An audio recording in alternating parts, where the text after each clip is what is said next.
Hello friends, आज हम बात करेंगे इम्पोर्टेंट टॉपिक के बारे में। आज हम बात करेंगे डिप्रेशन के पेशेंट्स क्या कर सकते हैं जिनसे उनका डिप्रेशन कम हो जाए और उदासी की प्रॉब्लम उनकी कम हो जाए, उनको लाइफ नॉर्मल जीने में मदद मिले। क्या क्या टिप्स को उनको फॉलो करने चाहिए, आज इस बारे में बात करेंगे। डिप्रेशन की बीमारी काफ़ी ज़्यादा कॉमन है, काफ़ी ज़्यादा लोगों को होती है। डिप्रेशन का बेसिकली मतलब ये है कि बिना किसी स्पेसिफिक कारण के लोगों को अगर उदासी रह रही है जिसका कोई क्लियर कारण नहीं है या डिस्प्रोपोर्शनेट है, इन्हें जितना कारण है उससे बहुत ज़्यादा उदासी। ऑब्वियसली कभी ना कभी हर व्यक्ति थोड़ा बहुत उदास तो रहता है, पर हर आदमी डिप्रेशन में चला गया वैसा तो नहीं कहेंगे। तो अगर जितना प्रॉब्लम है उससे कहीं ज़्यादा आपका रिस्पॉन्स है, आप बहुत ज़्यादा उदास रह रहे हो जितनी प्रॉब्लम है उसके कंपैरिजन में, तो उसे डिप्रेशन कह सकते हैं। तो आज हम बात करेंगे कि डिप्रेशन वाले पेशेंट्स को क्या क्या चीज़ों से मदद मिल सकती है अपने प्रॉब्लम को कम करने में। टॉपिक पर जाने से पहले जो लोग हमारे चैनल पर नए हैं उन्हें रिक्वेस्ट करेंगे चैनल को सब्सक्राइब करके हमें इंस्पायर और मोटिवेट करें। सबसे पहला चीज़ है कि अगर आपको देखिए, अगर वास्तव में आपको डिप्रेशन है और अगर वो डिप्रेशन थोड़ा सा, कई बार क्या है डिप्रेशन में सबसे बड़ा प्रॉब्लम ये है कि उसमें सुसाइडल आइडिएशन वगैरह भी डेवलप हो जाता है, कई लोग सुसाइड वगैरह करने की भी सोचने लग जाते हैं। तो अगर आपको डिप्रेशन है तो एटलीस्ट एक बार आपको साइकेट्रिस्ट को या प्रोफेशनल को मिलना चाहिए। उसमें रीज़न ये है कि अगर आप साइकेट्रिस्ट को नहीं मिलते तो कई बार प्रॉब्लम ये आती है कि डिप्रेशन का प्रॉब्लम अगर बहुत सीरियस या विकराल रूप धारण कर लेता है, उसकी वजह से आपका खाना पीना रुक जाता है, उसकी वजह से आपका घर से बाहर निकलना बंद हो जाता है, उसकी वजह से आपका सोशल लाइफ ख़राब हो जाता है, तो फिर ये बड़ा डेंजरस इशू बन जाता है जिसकी वजह से फिर लोगों को परेशानी होने लगती है। तो इसलिए अगर आपको डिप्रेशन है और कंफर्म डिप्रेशन है तो आपको प्रोफेशनल या साइकेट्रिस्ट की एक बार तो एटलीस्ट हेल्प लेनी चाहिए। कितना सीरियस डिप्रेशन है एक बार वो पता चल जाएगा, क्या मेडिसिन प्लान करनी है वो पता चल जाएगा। मेडिसिन अगर आप लेंगे तो एटलीस्ट आपको 50 to 70% थोड़ा जो डिसप्रोपोर्शनेट रिस्पॉन्स है या जितना रिस्पॉन्स होना चाहिए उससे ज़्यादा अगर रिस्पॉन्स है तो उसमें तो आपको सिग्निफिकेंट थोड़ी मदद मिल जाएगी। आपका मन कंपेरेटिवली थोड़ा अच्छा हो जाएगा, आपको थोड़ा सा राहत मिलेगी डिप्रेशन से निकलने में। नेक्स्ट है कि एक्टिव रहना चाहिए। डिप्रेशन में एक सबसे बड़ा इशू ये होता है कि अगर आप घर पे बैठे बैठे रहेंगे, कुछ काम नहीं धंधा नहीं करेंगे या बहुत ज़्यादा टाइम वेस्ट करते अगर नज़र आएंगे तो वैसे केस में आपको डिप्रेशन और ज़्यादा होगा, मन में सोचने का टाइम बहुत ज़्यादा मिलेगा। इसलिए डिप्रेशन वाले पेशेंट्स के लिए ये अच्छा है कि वो डेली बेसिस पे अपना एक्सरसाइज करे, कुछ काम करे, कुछ चीज़ों में मन को इंगेज रखे, एक्टिव रखे, तो डिप्रेशन से निकलने में उनको थोड़ी मदद मिलती है। जितना ज़्यादा वो अपने आप को काम में बिजी रखेंगे उतना उनको सोचने के लिए टाइम कम मिलेगा, तो डिप्रेशन से निकलने में ज़्यादा मदद मिलेगी। जितना आप सल्क करते रहोगे, बैठे बैठे सोचते रहोगे, मान लीजिए किसी का कोई लव अफेयर टूट जाता है या किसी की फैमिली में कोई प्रॉब्लम हो जाती है, किसी की यहाँ कोई डेथ हो जाती है, अगर आप खाली बैठ के दिन भर उस बारे में सोचते रहोगे तो आप ज़्यादा उदास रहोगे, ज़्यादा परेशान रहोगे। मान लीजिए अगर आपने उस चीज़ को निकाल दिया मन से, अपना नॉर्मल काम अगर करने लग गए तो फिर धीरे धीरे करके आपकी लाइफ नॉर्मल लेवल पे आ जाती है, फिर आपको कंपेरेटिवली दिक्कत कम होती है। तो इसलिए अगर आप अपने आप को एक्टिव रखेंगे तो डिप्रेशन से लड़ने में मदद मिलेगी। नेक्स्ट है एक्सरसाइज रेगुलर बेस पे कर लिए, एटलीस्ट आधा से 1 घंटा सुबह आपको, या दिन में 2 या 3 बार अगर आप टाइम निकाल के एक्सरसाइज करें तो अच्छे शांत वातावरण में, अच्छे वातावरण में अगर आप एक्सरसाइज करते हैं तो मन आपका अच्छा रहता है, उदासी कम लगेगी। नेक्स्ट है कि दूसरों के साथ कनेक्ट करिए। डिप्रेशन में एक बहुत बड़ा इशू ये आता है कि लोग डिप्रेशन के टाइम पे क्या है, दूसरों से कनेक्ट करना छोड़ देते हैं, लोगों से मिलना जुलना बंद कर देते हैं, अपने आप को क्लोज कन्फाइन में भर लेते हैं, तो इसकी वजह से डिप्रेशन और ज़्यादा बढ़ जाता है। तो अगर आपको डिप्रेशन का प्रॉब्लम है तो उस समय आपके लिए बहुत ज़्यादा ज़रूरी है कि लोगों के साथ अच्छी तरह से कम्युनिकेट करें, लोगों के साथ बात करें, लोगों के साथ टाइम स्पेंड करें, तो इससे आपका प्रॉब्लम भी सॉर्ट आउट होगी, प्रॉब्लम से निकलने में भी मदद मिलेगी और प्रॉब्लम से रिलेटेड साइकोलॉजिकल स्ट्रेस जो मन में डेवलप हो रहा है वो भी कुछ हद तक कम होगा। नेक्स्ट है कि ऐसे टाइम में अगर आपको, कई बार किसी को लाइफ में ऐसा है कि बड़े बड़े गोल्स उसने सेट किए और वो अचीव नहीं हो पा रहे, इसलिए वो डिप्रेशन में, तो थोड़े छोटे छोटे गोल्स सेट कीजिए अपने लिए। 6 मंथ्स के लिए प्लानिंग करिए, 3 मंथ्स के लिए प्लानिंग करिए कि मुझे इतना काम को बढ़ाना है, मुझे इतना बिजनेस को बढ़ाना है, मुझे इस तरह की एक्टिविटी करना है। 6 to 3 मंथ्स में मेरे लिए ये टारगेट होना चाहिए।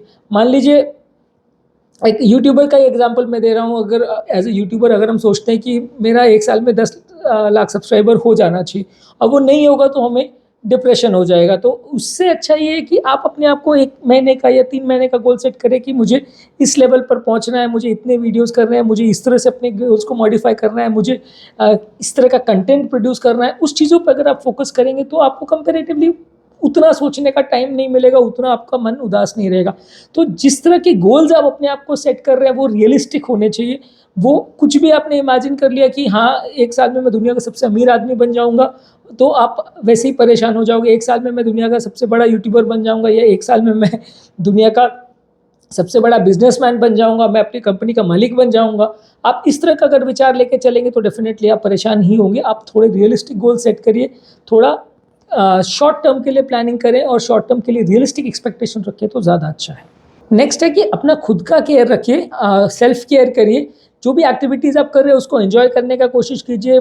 बुक पढ़िए, बुक में टाइम स्पेंड करिए, म्यूज़िक सुनिए, अगर आप नहाने रहे तो उसमें भी टाइम लेके एंजॉय करके सब चीज़ों को, एक्टिविटीज़ को एंजॉय करिए।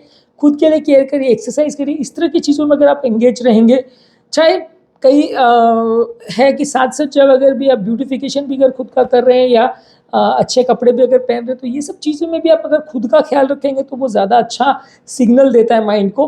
अगर आप डिप्रेशन में हैं और उस तरह में आप बहुत गंदी तरह से ड्रेस होके, बहुत गंदी तरह से अगर हालत में घूमते फिरते हैं, तो वो एक गलत सिग्नल देता है माइंड को, और उसकी वजह से एक सोसाइटी को भी गलत सिग्नल मिलता है कि आपका मन खराब है, और आपको उस तरह के कमेंट्स वगैरह भी ज़्यादा मिलेंगे। तो ऐसे टाइम में आपके लिए ज़्यादा अच्छा है कि आप कंपैरेटिवली अपने मन को अच्छा रखें और अच्छी तरह से ड्रेस हो, अपने ध्यान रखिए, अपनी बॉडी वेट को बहुत बढ़ने नहीं दें, खाना पीना भी प्लान करके रखें, तो इससे आपके डिप्रेशन से निकलने में भी आपको थोड़ी मदद मिलेगी।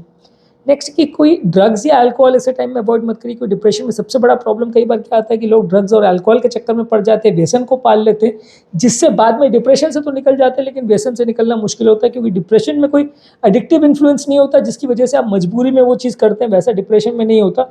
लेकिन व्यसन में तो डेफिनेटली ऐसा होता है कि उसको छोड़ पाना बाद में बहुत ज़्यादा मुश्किल हो जाता है।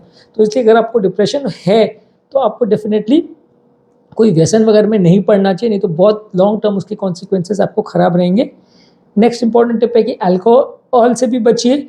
नेक्स्ट इंपॉर्टेंट टिप है स्लीप अच्छी होनी चाहिए। अगर आपकी नींद अच्छी है, आपको मेंटल हेल्थ का प्रॉब्लम आप कम करना चाहते हैं, तो अच्छी नींद होनी चाहिए। लगभग 7-8 घंटे नेगेटिव थॉट से बच के अच्छी अगर आप नींद लेते हैं तो आपको अच्छा मूड रहेगा, और आपको पूरे दिन भर थकान या स्ट्रेस का माहौल नहीं रहेगा।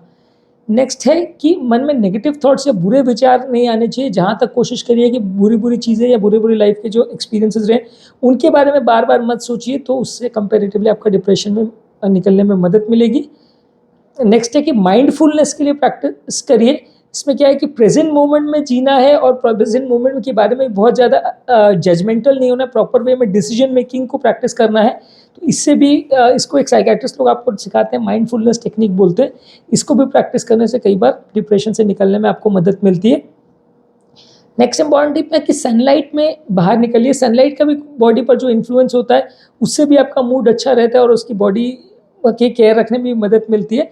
तो अगर आप धूप में भी थोड़ा बाहर निकलते हैं, सन का भी एटलीस्ट 15-20 मिनट से आधा घंटा बॉडी को एक्सपोजर रहेगा, तो उससे भी थोड़ा डिप्रेशन से निकलने में मदद मिलती है। ऐसा कुछ स्टडीज़ ने शो किया है। ऑब्वियसली अगर नहीं क्योर हो रहा प्रॉब्लम, तो डेफिनेटली आपको डॉक्टर से मिलने से या उनका थेरेपी लेने से फ़ायदा होगा। उनका बिहेवियर थेरेपी, साइकोलॉजिकल थेरेपी जो भी वो प्रोवाइड करते हैं, वो लेने से आपको फ़ायदा होगा।